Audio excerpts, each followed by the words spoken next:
आपका अकीदा क्या है? ये किसी हद तक डीइज्म पर मबनी है।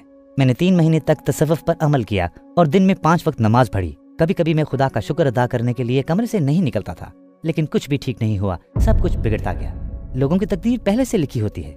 एक 3 साल बच्चे की किस्मत में खुदा इस्मत दरी क्यों लिखेगा, और वो इस्मत दरी करने वाले का ऐसा अंजाम क्यों लिखता है? मैं खालिक को मुर्दे इल्जाम ठहराता हूँ, क्योंकि अगर जरूरी हो तो खुदा हर किसी की मर्जी को महदूद करे, लेकिन किसी भी किस्म की बुराई नहीं होनी चाहिए। मैं कह सकता हूँ मैं इसके इंसाफ का एहतराम नहीं करता। जब मैं माजी में सिर्फ बिगड़ता था, उन लोगों ने इसके बाद मेरे ज़हन में ख्यालात आने लगे। क्या आप एक रेपिस्ट के बराबर होना चाहते हैं? अशहदु अन्ना इलाहा इल्लल्लाह व अशहदु अन्ना मुहम्मदन अब्दुहु व रसूलुहु। क्या ये वीडियो YouTube पर शाया करने में कोई मसला है? कोई मसला नहीं। हमारा आज का मौजू अकायद के बारे में है। आपका अकीदा क्या है? ये डीइज्म पर मबनी है। मेरा मतलब है, मैं कबूल करता हूँ कि कोई खालिक है, ये एक वसी कायनात है, ये खुद से वजूद में नहीं आ सकती। मैं इससे मुत्तफिक हूँ, लेकिन मैं ये भी कहता हूँ कि मैं इसके इंसाफ का एहतराम नहीं करता। मैं नहीं जानता, और ये मेरे हसद की वजह से हो सकता है। कुछ लोग मेरी उम्र के हैं जो BMW और पोर्श चलाते हैं। मैं इसे देखता हूँ और मैं सवाल करता हूँ, क्यों? मैं ये क्यों नहीं कर सकता? वो नमाज नहीं पढ़ता, रोजे नहीं रखता, ज़कात नहीं देता। मैं नहीं जानता। मैं उस वक्त ये सब कुछ कर रहा था। ये बातें करते हुए भी मैं ये सब कुछ कर रहा था। इन टैटुओं के साथ भी। एक भाई का शुक्रिया। मैंने 3 माह तक तसव्वुफ पर अमल किया। मैंने दिन में 5 वक्त नमाज पढ़ी, लेकिन कुछ बेहतर नहीं हुआ, सब कुछ बिगड़ गया। मैंने सोचा और कहा, खुदावंदे आलम, मैं आपकी खिदमत में हाजिर हूँ, मैं आपका शुक्र अदा करता हूँ। ऐसे वक्त थे कि मैं दुआ करने और खुदा का शुक्र अदा करने के लिए कमरे से नहीं निकलता था, लेकिन किस वजह से कुछ भी बेहतर नहीं हुआ और सब कुछ बिगड़ता गया। जब मैं माजी में देखता हूँ तो उन लोगों ने जिन्होंने ना दुआ की ना शुक्र अदा किया, हमेशा तरक्की की। मैंने कहा, क्या ये आपका इंसाफ है? जैसा कि आप जानते हैं कि हमारे मुल्क में छोटे बच्चों की इस्मत दरी के वाक़यात भी होते हैं। मैंने कहा, ऐ मेरे रब, तू बहुत अजीम है, तू ताकतवर है, तू जबरदस्त है, तो मदद क्यों नहीं करता? क्या हम ये कह सकते हैं कि ये आपको कदम ब कदम डीइज्म की तरफ ले गया? हाँ, हम कर सकते हैं। ठीक है भाई, मैंने आपको बहुत मुखलिस पाया। शुक्रिया। लिहाजा आप सच्चे दिल से बात कर रहे हैं और एक सीधे सादे आदमी लगते हैं। मैं पूछता हूँ, अगर आपको आपके सवालात के तसल्ली बख्श जवाबात मिल जाएं तो क्या आप इस्लाम की तरफ रुजू करेंगे? यकीनन मेरे सवालात के जवाब मिलने के बाद मुझे वापस क्यों नहीं आना चाहिए? फिर भी अगर ऐसे वाक़यात होते हैं जैसा कि आपने कहा, कोई अमीर हो जाता है और उस वक्त अगरचे मैं मुसलमान हूँ, मैं एक काफिर से ज्यादा गरीब हो सकता हूँ। और दूसरी बात ये कि दुनिया में बहुत से जराइम हैं और आपने जिक्र किया ऐसे लोग जो दूसरों को तकलीफ देते हैं। अब जब हम इन दोनों मसाइल को देखते हैं तो क्या आप समझते हैं कि इनका वजूद इस्लाम और कुरान के बातिल होने का सबूत है? मेरे लिए ये है, क्योंकि मेरे उस भाई जिसका मैंने पहले जिक्र किया था ने मुझसे कहा, आप जितना ज्यादा दीन पर डटे रहेंगे, जितना ज्यादा अल्लाह का शुक्र अदा करेंगे, चीजें आसान हो जाएंगी। उसने कहा, मैं उस पर यकीन करके उस रास्ते पर चलने लगा। उस रास्ते पर कुछ भी सही नहीं हुआ, सब कुछ सिर्फ बिगड़ता गया। उसके बाद मेरे जहन में ख्यालात आने लगे। मैं समझ गया, शायद हमने जरूरी मानी पूरी तरह से नहीं समझे। आपको पता है क्यों? लोगों को यहाँ तरबियत गाह के बतौर भेजा गया, बिल्कुल उसी तरह जैसे जब हम किसी लाइब्रेरी में जाते हैं तो हम ये नहीं कहते कि ये इतनी खामोश है और इसे एक बुरी चीज नहीं समझते। ठीक है, अब लाइब्रेरी को पुरसुकून जगह होना चाहिए, जो कि लाइब्रेरी का मकसद है। या जब हम जिम जाते हैं तो लोग वर्जिश करते करते थक जाते हैं और हम लोगों को फर्श पर खून और पसीना बहाते हुए देखते हैं। हम ये नहीं कहेंगे कि ये एक बुरी जगह है, इसके बरक्स हम कहेंगे कि वाकई मंतकी है, क्योंकि इस जगह को खोलने का मकसद यही है। लोग यहाँ तरबियत के जरिए अपनी ताकत बढ़ा रहे हैं और वो तरक्की कर रहे हैं। इसी तरह इस तनाजुर में दुनिया के आगाज का मकसद क्या है? इसका मकसद लोगों की तालीम की सतह को बढ़ाना है। लोगों को यहाँ रूहानी तालीम और तरक्की के लिए भेजा गया है। जैसे इम्तिहान।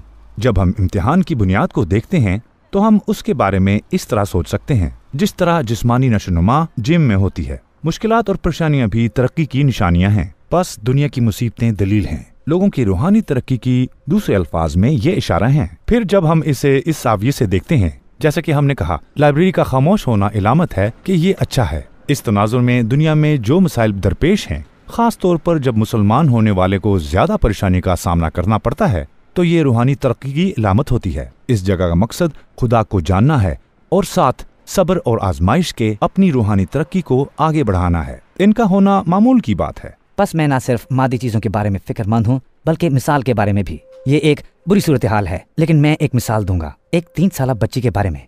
मिसाल के तौर पर आप जानते हैं कि हमारे मुल्क में कुछ बुज़दिल लोग बच्चों को मखसूस वाक़यात से रोशनास कराते हैं। हम कहते हैं खुदा अजीम है। अजीम खुदा ये देखकर इन बच्चों की मदद क्यों नहीं करता? 3 साल की छोटी बच्ची का क्या गुनाह हो सकता है? इसकी आजमाइश और इस तरह की मुश्किलात का सामना करने के लिए देखें, जैसा कि आपने बुनियादी तौर पर कहा, अपनी इबादत में अच्छी तरह इजाफा करने के बाद भी मुझ में उल्टा कमी आई। अब लेकिन जैसा कि हमने कहा, यहाँ मुश्किलात का सामना करना पड़ेगा। सीखने के लिए मैं इस मौजू पर आपसे एक मुखलिसाना सवाल करना चाहता हूँ। इस मामले में आपके ख्याल में इसका जिम्मेदार और कसूरवार शख्स है या उसका खालिक अल्लाह है? मेरे ख्याल में ये खालिक है, क्योंकि इंसान की तकदीर पहले से तयशुदा है। तकदीर अलग है, हम इस पर भी बात करेंगे। तकदीर का लिखना मर्जी को नकारा नहीं करता, हम इस पर बात करेंगे। तो खुदा ने 3 साल की बच्ची के लिए और ज्यादती करने वाले के लिए ऐसी तकदीर क्यों लिखी है? मैं समझ गया, ये ख्याल रख सकते हैं क्योंकि तकदीर का मामला कायम नहीं है। आइए इसे वाज़ेह करते हैं। बुनियादी तौर पर जब हम वाक़यात को देखते हैं, हाँ, हम जुल्म को देख सकते हैं, हम लोगों को जराइम करता देख सकते हैं, हम उन्हें एक दूसरे को तकलीफ पहुंचाते हुए देख सकते हैं। लेकिन जब हम इसका तज्जिया करते हैं, हम देख सकते हैं कि जालिम इंसान है, क्योंकि इंसानों में कुव्वत इरादी होती है। मिसाल के तौर पर आपने आज नीले रंग का स्वेटर पहना है। क्या आपने इसे मुंतखब किया या किसी ने आपको मजबूर किया?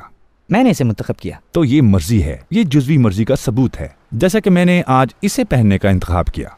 इस वक्त हम सब एक जुज़वी मर्जी के वजूद को जानते हैं। जब हम इस वाक़े को देखते हैं तो लोग अपनी मर्जी से जराइम करते हैं। हम पहले ही जानते हैं कि वो लोग अपने इंतखाब के जिम्मेदार हैं। आइए एक मिसाल देखते हैं।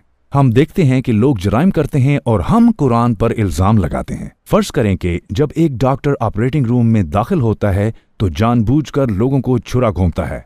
क्या हम तिब्बी किताबों पर इल्जाम ठहराते हैं? नहीं, हम डॉक्टर को मुर्ते इल्जाम ठहराएंगे। हम डॉक्टरों को क्यों कसूरवार ठहराते हैं? इसका किताब से कोई ताल्लुक नहीं। हकीकत में आदमी ने किताब की इताअत नहीं की, ठीक है। इसी तरह अगर कोई शख्स किसी दूसरे शख्स को नुकसान पहुंचाता है और जुर्म करता है, जैसे इस्मत दरी, ज्यादती या कत्ल, तो हम देख सकते हैं कि ये शख्स कुरान की पाबंदी नहीं करता। उस डॉक्टर की मिसाल की तरह, जिस तरह हमने तिब्बी किताब को मुर्दे इल्जाम नहीं ठहराया, इसी तरह यहाँ भी कुरान और इस्लाम को मुर्दे इल्जाम नहीं ठहराना चाहिए। इंसान जिम्मेदार है। मैं असल में कुरान या इस्लाम पर इल्जाम नहीं लगाता, मैं खालिक को कसूरवार ठहराता हूँ। जैसा कि मैंने कहा, आप बहुत अजीम और इतने ताकतवर हैं। हम किताबों में पढ़ते हैं कि खुदा ने माजी में पिछले अंबिया और लोगों की मदद और रहनुमाई की। उसने उन्हें सीधा रास्ता दिखाया। वो आज लोगों को क्यों नहीं दिखाता? दर हकीकत वो लोगों की रहनुमाई भी करता है। वो हमें हल देता है। वो हमें कुरान और सुन्नत से मिसालें दिखाता है।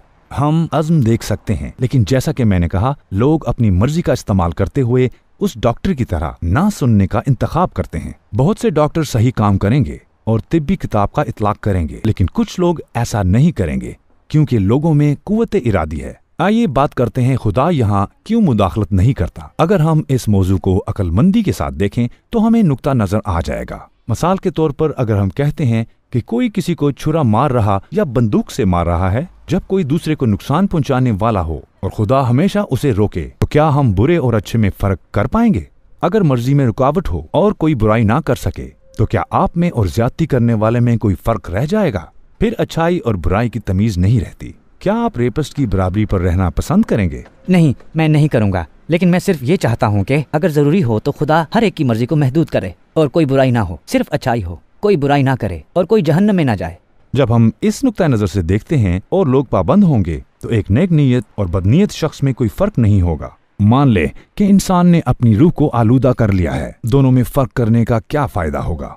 ये तब होता है जब कुव्वत इरादी अमल में आती है। यहाँ खुदा मुदाखलत कर सकता है, लेकिन आम तौर पर तमाम मुदाखलत और जराइम की रोकथाम आज़ाद मर्जी में मुदाखलत करेगी। फिर क्या होगा? लोग कहेंगे मेरे पास अपनी मर्जी नहीं है, मैं कसूरवार नहीं हूँ। फिर ये कैसा होगा? इससे सजा और जजा का मकसद फोत हो जाएगा। एक नेक और बुरे शख्स का दर्जा यकसां हो जाएगा। आपने कहा कि आप एक रेपिस्ट के बराबर खड़े नहीं होना चाहते। वो कौन सी चीज है जो आपको मुमताज करती है और मुख्तलिफ दर्जा देती है? अच्छे दिल वालों और बुरे दिल वालों में क्या फर्क है? ये आजाद मर्जी की मौजूदगी है।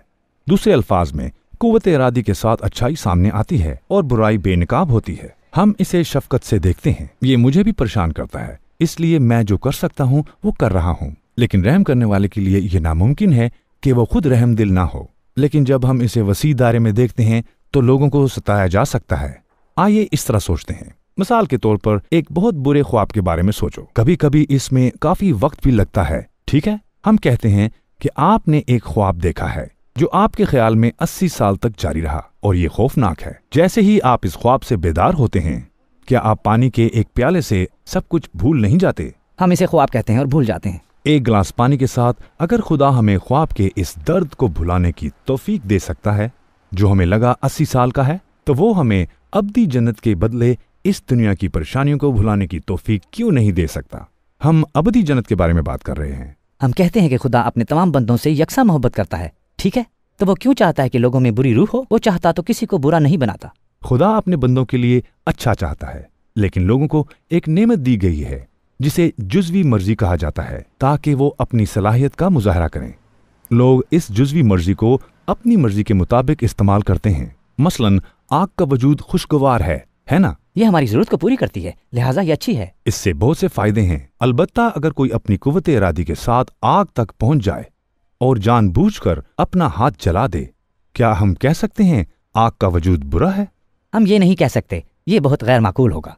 वो नहीं कर सकते क्योंकि ये पहले से ही जाहिर था कि ऐसा होगा। ये नहीं कह सकते, ये उस शख्स का कसूर होगा। इसी तरह कुव्वत इरादी का वजूद, जुज़वी कुव्वत इरादी, एक बड़ी नेमत है, क्योंकि ये नेक और बद में फर्क करती है, और इसका वजूद ही लोगों को इंसानियत के दर्जे पे लाता है और उनकी कदर बढ़ाता है। लेकिन जैसे कोई शख्स आग में हाथ डालता है या किसी को छुरा घोंपता है, अगर वो किसी को कत्ल या नुकसान पहुंचाकर इस कुव्वत इरादी का गलत इस्तेमाल करता है, तो क्या हम कह सकते हैं कि जुज़वी मर्जी की तख्लीक बुरी और गैर इखलाकी है? खुदा ऐसा क्यों चाहता है? बिल्कुल आग की मिसाल की तरह हम ये नहीं कह सकते, ठीक है? जब हम इसे इस तनाजुर में देखेंगे तो हम कहेंगे हाँ, इसकी तख्लीक अच्छी है और इसके बड़े फायदे हैं, लेकिन बुरे लोग हो सकते हैं। लेकिन जैसा कि हमने कहा, आखिरत की जिंदगी है, जन्नत में अब्दी खुशी अच्छे लोगों की मुंतजिर है, और वो लोग जिनका आपने जिक्र किया, जिन पर हमें बहुत गुस्सा आता है, उन्हें इंसाफ के साथ सजा दी जाएगी। ये ऐसा ही है जैसे कि एक सुल्तान का जन्नत और जहन्नम के साथ इंसाफ करना।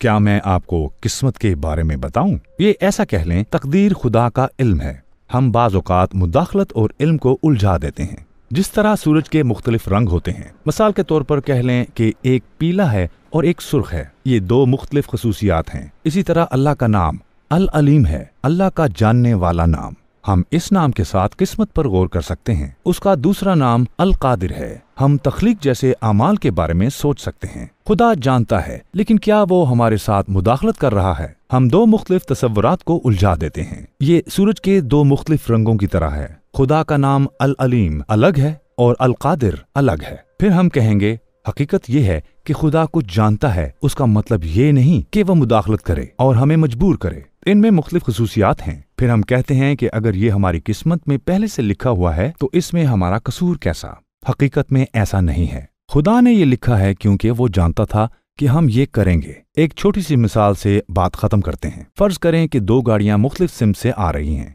हम इसका हिसाब लगाते हैं और कहते हैं कि वो 8 सेकंड में टकराएंगी। आपने इसे कागज के टुकड़े पर लिखा और एक तसादम हुआ। ये जाहिर था। लोग आपके पास आकर कह सकते हैं हम आपस में टकरा गए क्योंकि आपने इसे कागज पर लिखा था। आप कसूरवार हैं। बिल्कुल ठीक है।